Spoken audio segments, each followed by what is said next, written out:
Hello student, welcome to Meta Education channel where you can change the way of your learning and understanding. In my last video we have studied about drift velocity and mobility. Today we are going to find out relation between electric current and drift velocity. So here I have a conductor of length L and have uniform cross sectional area A. Let small n be the number of free electrons per unit volume of this conductor. इसका मतलब 1 meter cube of volume of this conductor contain small n number of free electrons. तो total number of free electrons कितने होंगे इस conductor में?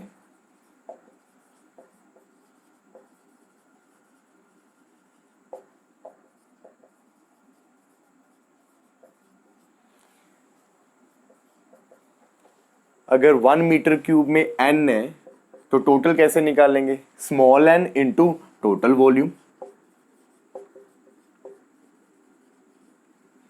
और conductor की volume हम कैसे लिख सकते हैं? एरिया इंटू लेंथ, तो यहां पे आएगा a इंटू एल, तो आपके total number of free electrons आए NaL. Now charge on single electron is E, so total charge in conductor is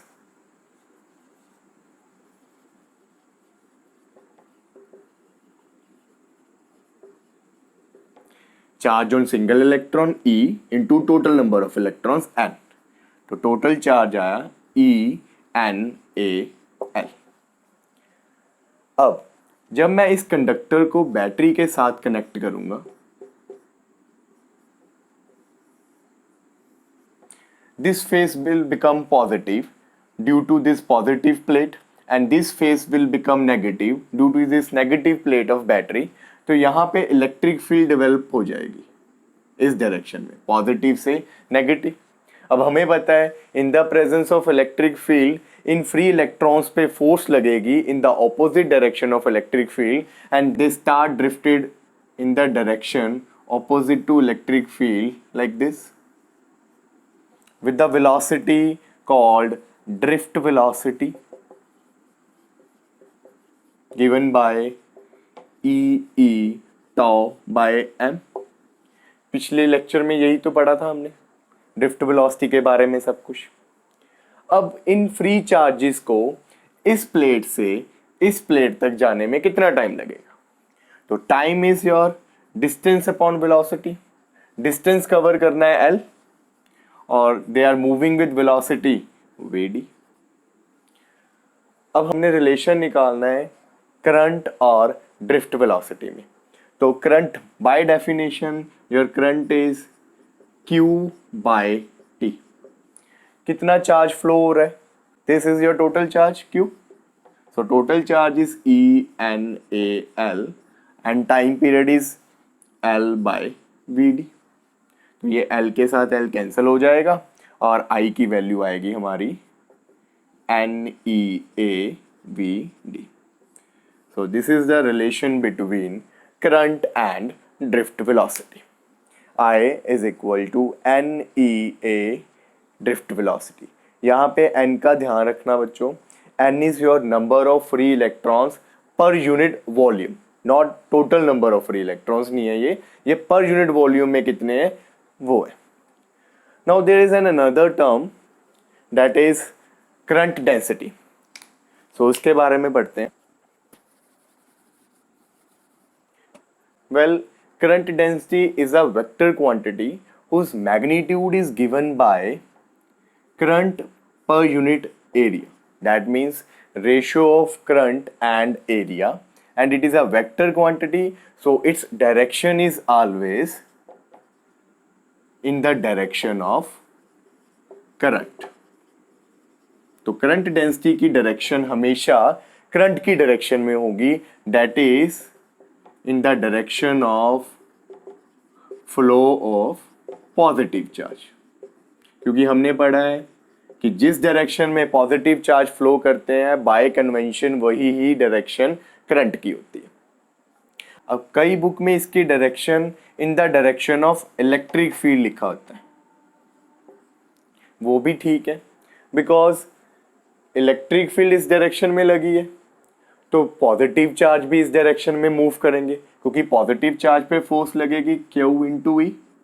अब पॉजिटिव चार्ज है तो दोनों की डायरेक्शन, फोर्स और इलेक्ट्रिक फील्ड की डायरेक्शन सेम होंगी, तो दोनों ही इसी डायरेक्शन में मूव करेंगे, और जिस डायरेक्शन में करंट है उसी डायरेक्शन में इलेक्ट्रिक फील्ड, तो इसलिए करंट डेंसिटी की direction in the direction of electric field भी आप बोल सकते हैं।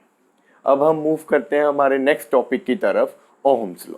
सो according to Ohm's law, if physical conditions of conductor are kept constant, then current passing through conductor is directly proportional to potential difference across the end of the conductor.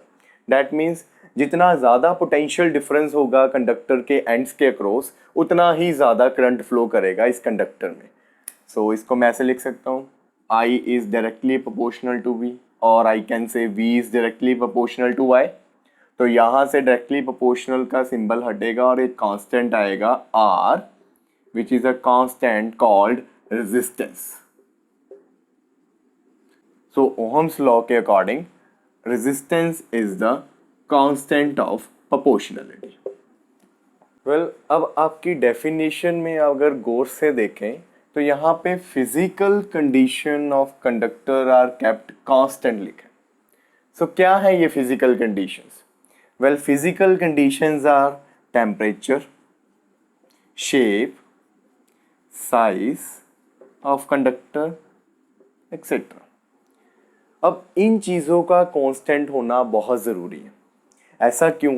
क्योंकि अगर ये physical condition change हुई तो conductor का resistance change हो जाएगा, and by definition resistance जो है ओहम्स लॉ में कांस्टेंट है। For a given conductor, your resistance is constant according to Ohm's law. पर अगर ये पैरामीटर चेंज हुए तो रेजिस्टेंस चेंज हो जाएगी। तो इसलिए इन सारी फिजिकल कंडीशंस का कांस्टेंट होना जरूरी है। We will discuss about the resistance and effect of these physical conditions on the resistance in our next lecture. अभी के लिए हम Ohm's law की बात करते हैं। तो अब अगर मैं V वर्सेस I का ग्राफ ड्रॉ करूं, तो y एक्सिस पे v, i x एक्सिस पे है मेरा i। अब हिट लाइन की जो इक्वेशन होती है y is equal to M X plus C, अगर उससे इस इक्वेशन को कंपेयर करें तो y है हमारा v, x है हमारा i, तो स्लोप क्या हो जाएगी? देखो, y की जगह v, x की जगह i, तो स्लोप आई हमारी m इज योर स्लोप, तो स्लोप आई हमारी i, और c होता है y इंटरसेप्ट। तो हमारी इक्वेशन में y इंटरसेप्ट क्या है? 0। इसका मतलब हमारा ग्राफ कुछ इस तरह का बनेगा। पॉजिटिव स्लोप है तो ऊपर की तरफ ग्राफ जाएगा, और y इंटरसेप्ट 0 इसलिए वो ओरिजिन से बना। तो इस ग्राफ की जो स्लोप होती है वो हमें रेजिस्टेंस बताते हैं। सॉरी, यहाँ पे रेजिस्टेंस आएगा, क्योंकि v वर्सेस i का ग्राफ है तो स्लोप जो है हमारी रेजिस्टेंस है। तो इस ग्राफ की जो स्लोप है वो हमें रेजिस्टेंस बताएगी। और वैसे अगर हम स्लोप कैलकुलेट कैसे करते हैं, तो let it be theta, tan theta is your slope. तो tan थीटा अगर राइट एंगल ट्रायंगल बनाए, परपेंडिकुलर ड्रॉ किया, तो tan theta is perpendicular over base. Perpendicular मुझे बताएगा v की वैल्यू, बेस मुझे बताएगा i की value. So v by I, यहाँ से देखो अगर i नीचे डिवाइड हो जाए तो v by I is what? r। इसका मतलब v वर्सेस i ग्राफ की जो स्लोप है वो हमें कंडक्टर के रेजिस्टेंस के बारे में बताएगी। अब बात करते हैं लिमिटेशन ऑफ ओहम्स लॉ की। Well student, it is found experimentally that सारे कंडक्टर्स जो हैं वो ओहम्स लॉ को प्रॉपरली ओबे नहीं करते, कुछ डेविएशन शो करना शुरू कर देते। Well according to Ohm's law, v और i जो है वो प्रोपोर्शनली इंक्रीज होंगे स्ट्रेट लीनियर कर्व के अकॉर्डिंग, जो पीछे हमने ग्राफ बनाया। पर होता क्या है, जब कंडक्टर में करंट बढ़ता जाता है तो कुछ टाइम के लिए v लीनियरली इंक्रीज होता है, पर जब टाइम ज़्यादा हो जाए, करंट ज़्यादा टाइम के लिए फ्लो करता जाए, तो हमने पढ़ा है 10th में heating effect of current.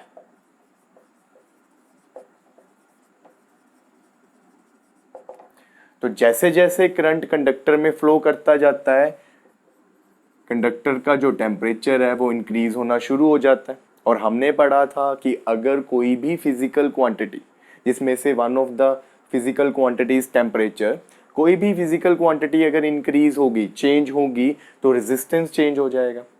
Temperature बढ़ने से क्या होता है, फ्री इलेक्ट्रॉन्स के कोलिजन्स बढ़ जाते हैं और कोलिजन बढ़ने से रेजिस्टेंस जो है वो इंक्रीज हो जाता है। तो पहले तो क्या था, आई बढ़ रहा था तो वी लीनियरली प्रोपोर्शन में बढ़ रहा था। अब आई बढ़ने के साथ साथ आर भी बढ़ गया, तो वी का जो इंक्रीज था वो ज्यादा हो गया। पहले सिर्फ आई चेंज हो रहा था, उसके कॉरस्पॉन्डिंग वी चेंज हो रहा था, but after some time I के साथ साथ आर भी चेंज हो गया, क्योंकि टेम्परेचर बढ़ा, रेजिस्टेंस बढ़ गई। आई तो बढ़ ही रहा था, आर भी बढ़ गया, तो इसलिए अब जो वोल्टेज में चेंज आया वो ज्यादा आ गया।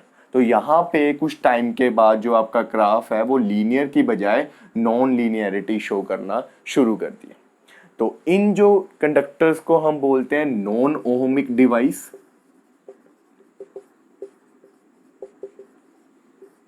जो ओहम्स लॉ को ओबे नहीं करते, इनमें डेविएशन आ गई। यहां तक इसने ओहम्स लॉ को फॉलो किया जहां तक वी और आई लीनियरली इंक्रीज कर रहे थे, but after that there are non linearity in the graph, तो इसलिए इसको बोलेंगे हम नॉन ओहमिक डिवाइस।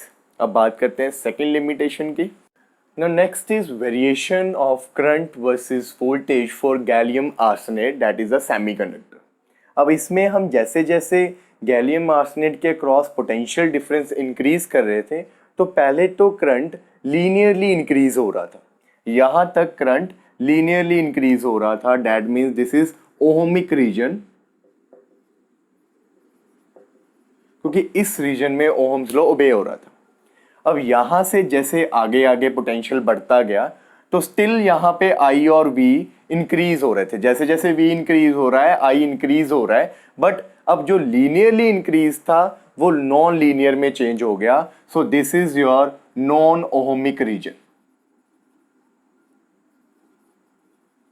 अब इसके बाद क्या हुआ कि जैसे ही पोटेंशियल यहां से आगे गया, करंट डिक्रीज होना शुरू हो गया। That means now current is inversely proportional to V in this region. जैसे ही पोटेंशियल बढ़ा, करंट कम होना शुरू हो गया, जबकि ओहम्स लॉ तो बोलता है जैसे जैसे पोटेंशियल बढ़ेगा करंट बढ़ेगा। सो इस रीजन को बोलते हैं हम negative resistance reason.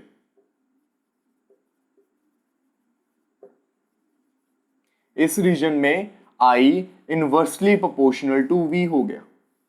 So this is the limitation of Ohm's law. Ohm's law के अकॉर्डिंग तो V directly proportional to I है, अगर V बढ़ रहा है तो I भी बढ़ेगा, पर यहां पे तो I inversely proportional to V हो गया।